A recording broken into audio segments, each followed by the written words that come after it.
Welcome back to the Toffee Blues, your source for all things Everton. I'm Ollie Hayes, and today I'm bringing the starting 11 show for Everton versus Sheffield United on Saturday at Goodison Park at 3 o'clock. Let's get straight into it. Starting in goal, of course. Every week, I don't need to say it, do I? Jordan Pickford in goal. Dyche is going to go with Jordan Pickford in goal, of course. Huge in that week that saw us get over the line to avoid relegation and steer ourselves clear and into a place of safety. And that's not going unnoticed for me. Obviously, a Premier League Player of the Month now, a nominee, and I think that's obviously huge for Jordan Pickford. Goalkeepers don't usually get nominated for Premier League Player of the Month, so every credit to him. I think he was huge in that week, and it can't be understated how many good saves he made to keep us in games. You look at the Nottingham Forest one, for example, where he denied Chris Wood from very close range. I think Jordan Pickford is a sole reason why we are still Premier League club, especially for the last 3 seasons. So he would absolutely be starting on Saturday, and Dyche was going to go with that. Moving to left back, obviously it would have been Vitaly Mykolenko.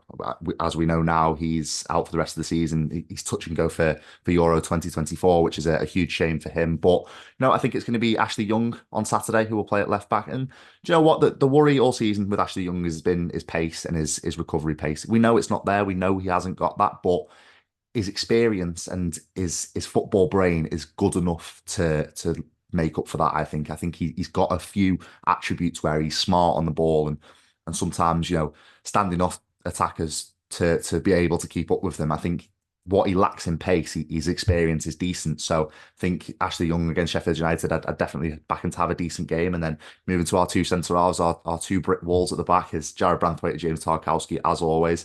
I think I say this every single week. Jared Branthwaite continues to amaze me every single time he puts on an Everton shirt. Against Luton, he was fantastic, wasn't he? Obviously, unlucky not to get that clean sheet, but for Ashley Young, yeah, that block at the end that Jared Branthwaite pulled out, the way he celebrated like a goal, and that just shows the measure of the man. That just shows how good of a centre half he is, and James Tarkowski as well. A special mention has to be given to him. We know how decent he is in partnership with Jared Branthwaite. He had a bit of a lull in that 14 game streak where we didn't get a win, but that being said, he still offers a decent amount of solidity in the defence. So for me, James Tarkowski and Jared Branthwaite are going to be the two that will start on Saturday. Moving to right back, I think Seamus Coleman will come back in. I hope he comes back in. Listen, we know what we're getting with Seamus Coleman. He's a solid defensive option. I'm really hoping he signs that contract that he's been offered for next season. I do really want to see him stay for one more year. Just if we could get him a trophy before he leaves and goes to pastures new, that would be amazing. But no, I definitely want him to stay next year. One, for the sentimental value, but two, also I think he does offer us a decent backup option for possibly Nathan Patterson next season. So I think Seamus Coleman will start on Saturday. It'd be nice to see him back in the squad. And then yeah, that's my back four. Moving into midfield, I think James Garner is going to start. He was immense against Liverpool, wasn't he? Maybe less so against Luton. That was a bit more of a tough game. Sorry to any Liverpool fans listening, but it was more of a tough game for us that night.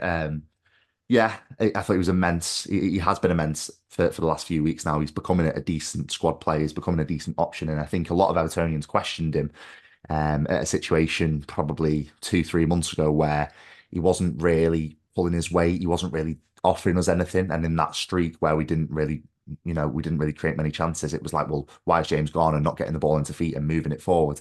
So he has turned a corner, I think. I genuinely do think he has turned a corner. And you look at the Brentford game, for example, him trying that mad free kick that looped over the keeper and hit the crossbar. I think it shows that he is getting a little bit more confidence now, and he's getting a little bit more confidence to try these things now that we have stayed up. So I think that's a positive thing with James Garner, and hopefully he can take it and move forward. And my next midfielder is going to be Idrissa Gana Gueye. I think Sean Dyche really trusts Idrissa Gana Gueye. I'd love him. He's another one with Seamus Coleman. I'd love him to stay for an extra season. Just purely, I think he'd be a great role model for any incoming centre midfielder.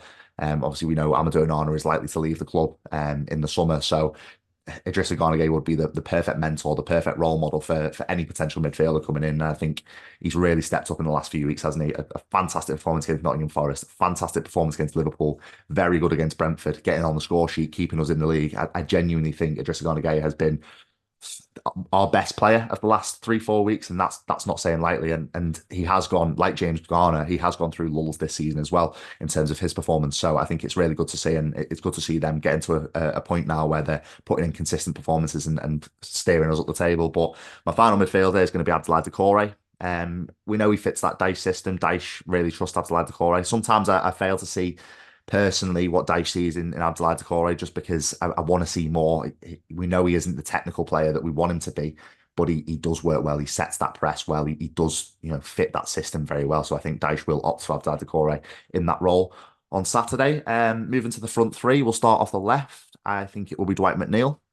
And in my previous starting 11 shows and in extra time videos as well, in recent weeks, I challenged him to step up. And because I said, it's not the Dwight McNeil we've seen of old. Dwight McNeil doesn't look himself. He's not really a player that's offering us anything. And boy, did he step up. He stepped up big time. Nottingham Forest, huge. Liverpool, huge. Brentford, huge. Three massive performances. I could talk about that week, for a 20-minute, 30-minute video here. I'm not going to, don't worry. But no, Dwight McNeil, he's massively stepped up. He's gotten to a point now where he's really, he's creating chances for us. He's putting crosses in the box and he's actually scoring once again. And I saw, obviously, it was a year ago this week, the Brighton performance. I still, a year on, I'm still bringing it up, still bringing up that 5-1 down on the South Coast. But, how immense he was that day. I think it was, what was it, 2 goals, 2 assists, potentially. I think it was that. So, I think that week that we saw, obviously, the Nottingham Forest game, the Liverpool game, I think that was the Dwight McNeil of old. That's the Dwight McNeil that we know and love. So if we can have that again on Saturday, it'd be fantastic. But then off the right, Jack Harrison. I think Jack Harrison's had a decent couple of weeks as well. He played okay against Luton, offered us a bit here and there. He seemed to be, trying a few different things, cutting in off the right hand side and trying to bend one. I think there was one chance that he did spoon pretty wide, but I think Jack Harrison's now similar to James Garner. I think he's getting a little bit more confident. He's not, thinking, oh, if I misplace this pass, it could have detrimental effects to Everton's league position. I think he is playing with a little bit more freedom now, and I think he played okay against Luton. So hopefully he can build on that and go into Saturday and put in another good performance because, it could be his last game at Goodison. We don't know if Leeds are going to play hardball or if Everton are even going to go back in for Jack Harrison. So I think it does beg a question. Could he want to put on a show for his last game at Goodison? We'll see. Time will tell. And then up front, I would love to sit here and say Beto would start. People that watch these videos probably know that I quite like Beto and I quite like Yusuf Chamiti as well. That's nothing against Dominic Calvert-Lewin. I think Dominic Calvert-Lewin offers something as well, but I do think Dyche will opt for Dominic Calvert-Lewin on Saturday. He's on great form, isn't he, Dominic Calvert-Lewin? He's really stepped up again, like Dwight McNeil, and again, like other players in the squad. He's really stepped up and he's scored and he's gone on a good run of form when it matters. And he's built on that Newcastle goal that he got, the penalty.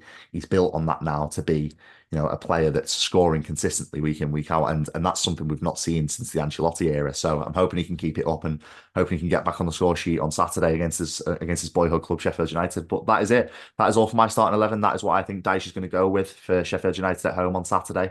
Let me know what you're thinking ahead of the game. Let me know if you're nervous or if you're just going to be on the pints and enjoying it in the sun. Our last game at Goodison this season, but hopefully, fingers crossed, we get a result. But that's all. Thanks for listening.